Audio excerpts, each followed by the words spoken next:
জনপ্রশাসন মন্ত্রণালয়ের স্ট্যান্ডিং কমিটির 10 জন এমপি লিখিত সুপারিশ করেছে, সেই দাবিটি আজও কেন বাস্তবায়ন হচ্ছে না, সেই প্রশ্ন রেখেছিলাম রাষ্ট্রের কাছে।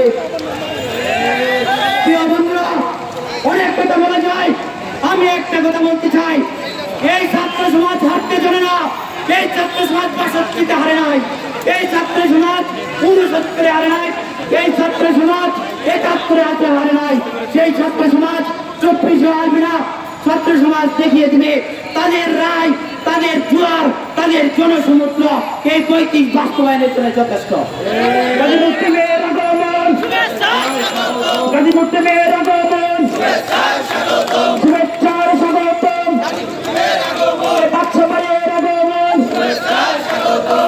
ধন্যবাদ গাজীপুর টিমের নেতৃবৃন্দকে আমাদের এই শিক্ষার্থী সমাবেশে যোগদানের জন্য।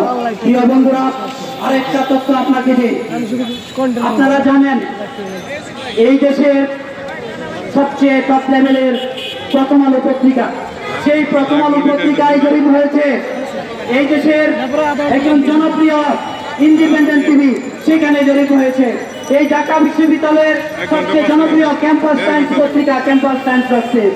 ওনারা জরিপ করেছে, প্রত্যেকটা জরিপে ৯০% উপরে রায় দিয়েছে ছাত্র জনতা, দাবি বাস্তবায়ন করতে হবে, ৩৫ করতে হবে। তাহলে আমাদের প্রশ্ন রয়েছে, যেই দেশে 51% ভোটে, যেই দেশে 51% ভোট পাইলে জাতীয় সংসদ গঠিত হয়, যেই দেশে সরকার প্রধান গঠিত হয় 51% ভোট করে, তাহলে এই দাবিটি যদি 80%-এর উপরে রায় করে, তাহলে কেন বাস্তবায়ন হবে না? প্রিয় বন্ধুরা, অনেক যুক্তি রয়েছে, আমরা উন্নত বাংলাদেশের স্বপ্ন দেখি, আমরা স্মার্ট বাংলাদেশের স্বপ্ন দেখি, কিন্তু দুঃখ লাগে আজকে 4 পুস্তক দেশেই বাংলাদেশ ছাড়া 30 নাই, একমাত্র পাকিস্তানের সাথে মিল। বাংলাদেশ কি পাকিস্তানের নীতিতে চলে? বাংলাদেশ কি পাকিস্তানের নীতিতে চলতে পারে?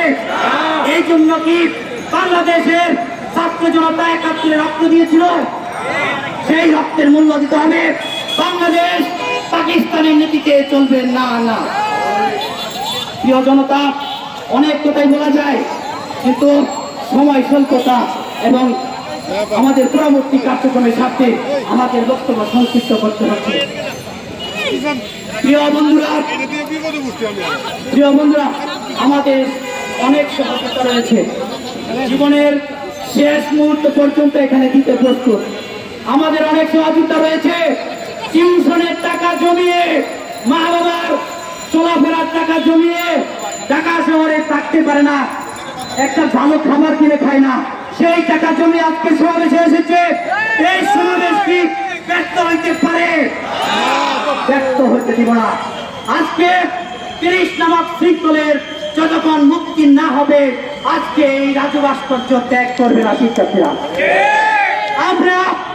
আমরা বারবার বুঝিয়েছি, আমরা জনপ্রশাসন মন্ত্রী ফোরাক হোসেনকে বারবার বুঝিয়েছি, আমরা শিক্ষামন্ত্রীকে বুঝিয়েছি, জনপ্রশাসন মন্ত্রী আমাদেরকে বারবার আশ্বাস দিয়েছে।